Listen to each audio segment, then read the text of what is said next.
I'm going to talk a little bit more about the balance transfer. More specifically, what I'm going to talk about is the fee worth it for the balance transfer? You might be having this question. You might be looking to do a balance transfer and you think, there's a 4% fee, there's a 3% fee or whatever. Is it really worth it to do a balance transfer? Because I'm going to have to pay a fee in order to do that balance transfer. Well, we're going to look at that today. We're going to answer that question. So as a quick recap, I was looking at doing a balance transfer for the card on which I'm carrying $12,710. It has a 16% APR on it.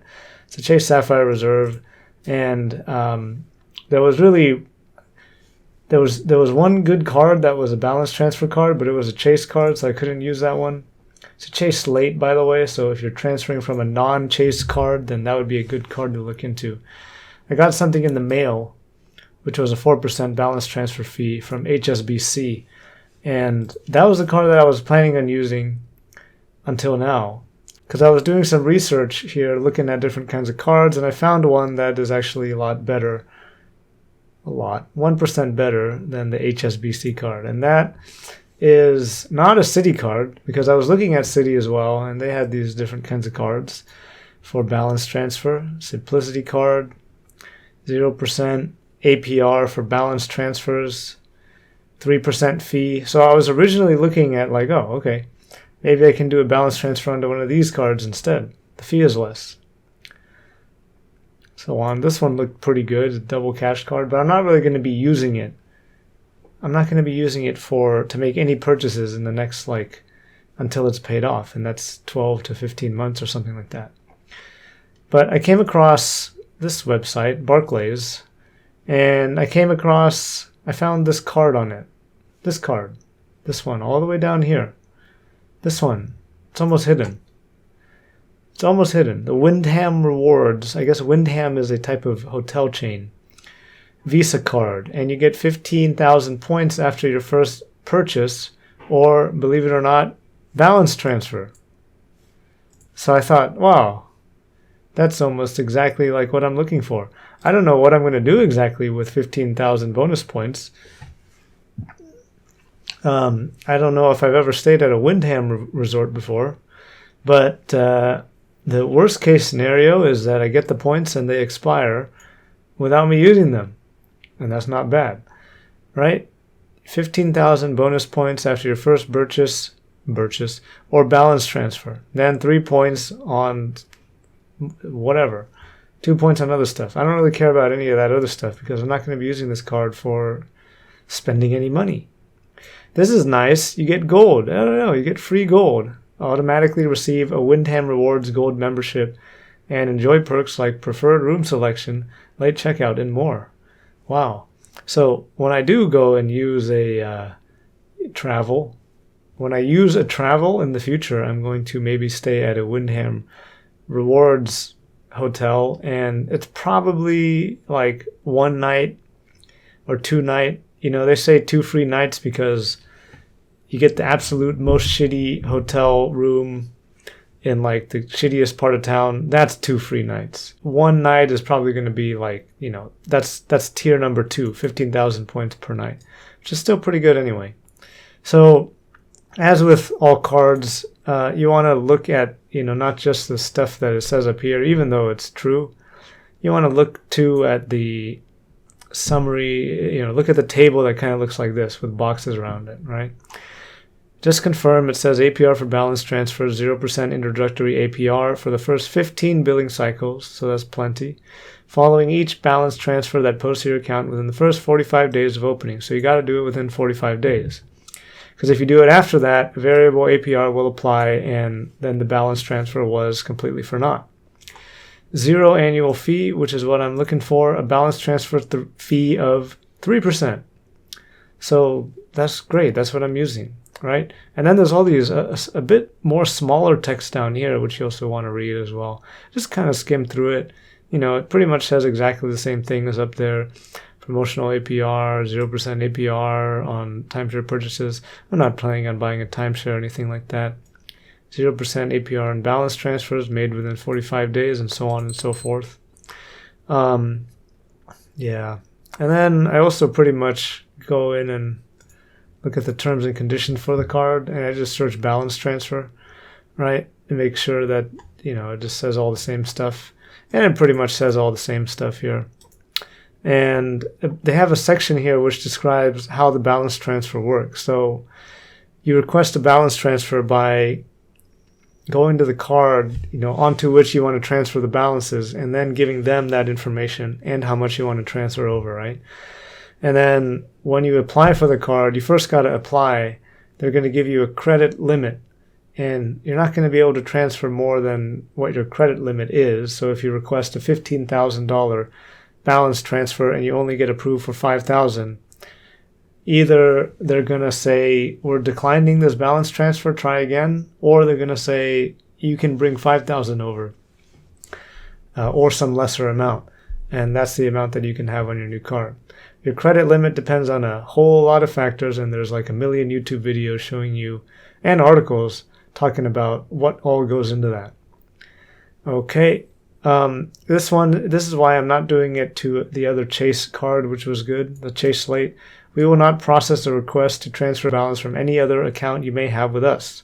Why would they? They're not going to be making anything from that. Well, they'll be making the fee, but, I don't know. I'm not sure what that rule is all about. I'm not sure why, because they still have a fee, right? So, anyway. So, upon approval of your application, we will process the requested balance transfer payment to the account which you have requested the 10th day after you've mailed your card.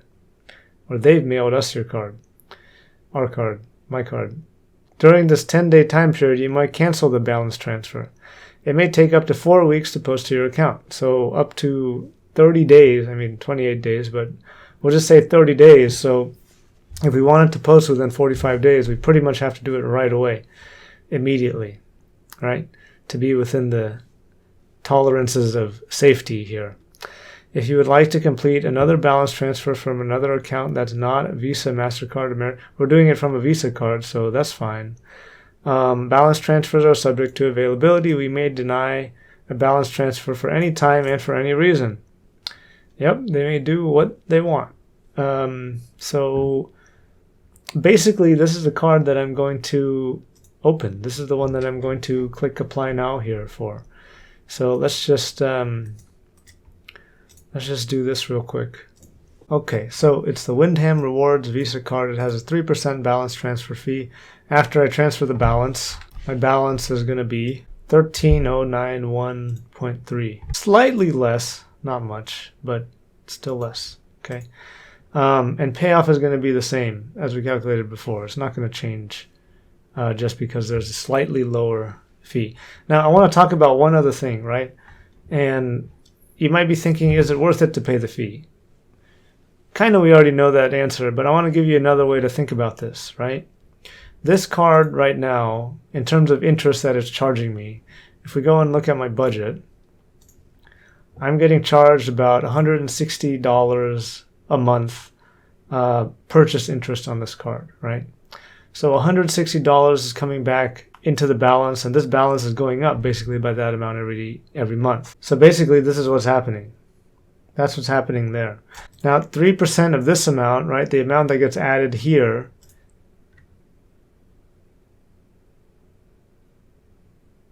is $381, and that's a one-time thing. So basically what's happening, in 3 months, the balance on this card, if I just leave it there, and I'm not going to be aggressively paying this one down for at least 4 or 5 months, that balance is going to be this balance anyway. And it's also going to have a 16% APR on it.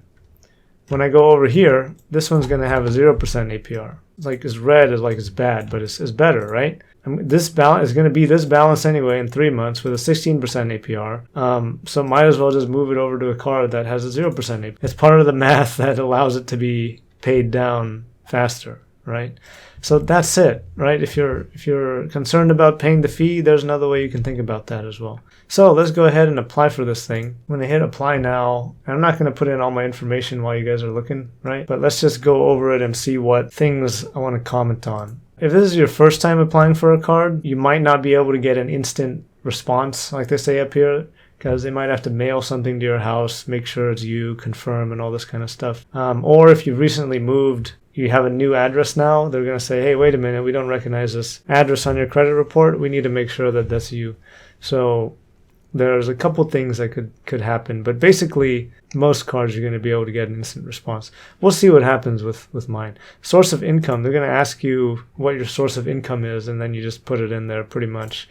Your total annual gross income is one of the ways they determine what your credit limit is going to be. It's not the only way. It's just one of the ways. If you have zero annual gross income, they're going to be like, well, why are you applying for a credit card? You're not going to be able to pay us back, right? So that's the thing. Then they ask you if you have a checking, savings, or a checking and savings account. Well, since I opened an emergency fund, I technically have a savings account now, right? So I can check that one, and I don't want to express delivery, okay? Contact information, security information, paperless statements. Yes, I want both of those things. I'm not a current member of the Windham Rewards program. I don't think I am. I guess I'll check. Balance transfer. Oh, you can put a balance transfer indirectly here. I might as well do that because I would have to do it right away anyway as soon as I get approved for this card. So what they say is upon approval, they will provide you blah, blah, blah. All right, so the maximum amount that you can do a balance transfer for is $20,000. We are within that limit. So now it's going to depend on what our credit limit ends up being. There's a fee for balance transfer. Yes, we know that. It's 3%. They will process it and so on and so forth. All stuff we've already read here. So we just put in our credit card number and the requested amount. I'm going to request the full dollar amount, minus any cents or whatever, that I have, like the current balance of the card rounded down to the nearest dollar. And that's it. That's the application. It's really simple. Right? This is the thing that you should read. That's what we were reading before there too, but it has all the details for what the credit card is and how it works and what you're responsible for, all the late fees, penalties, and all kinds of stuff. Like, I find it funny that people don't know how credit cards works, or they get like different fees and then start complaining about it because it's all right here. This is literally lays it out all for you. So if you spend like half an hour, not even half an hour, probably takes 15 minutes to read this, you'll understand how this and every other credit card works, because almost every other credit card has exactly the same rules. There's not really much difference between this credit card and any other credit card you might apply for. So if you've never read this before, just read it. Just read it. I don't know. I mean, just read it. It's worth it. So I'm going to apply for this card, and we'll see what happens. We'll see you on the other side. Okay, so I got that whole thing that I was just talking about where they're not able to do it right now, but they need to review the application further, and then they're going to send a mail in the mail on whether I got approved or not. So that's it. That's how you apply for a credit card. I guess I can check my applicationstatus.com right there and see what that says. But that's pretty much it. That's all I'm going to do today. That was a little bit more about the balance transfer and some thoughts about the fee, and that's it. So we're going to play the mail waiting game. We're just going to wait for the thing to come in the mail and see what happens. We're going to see what happens. All right. That's it.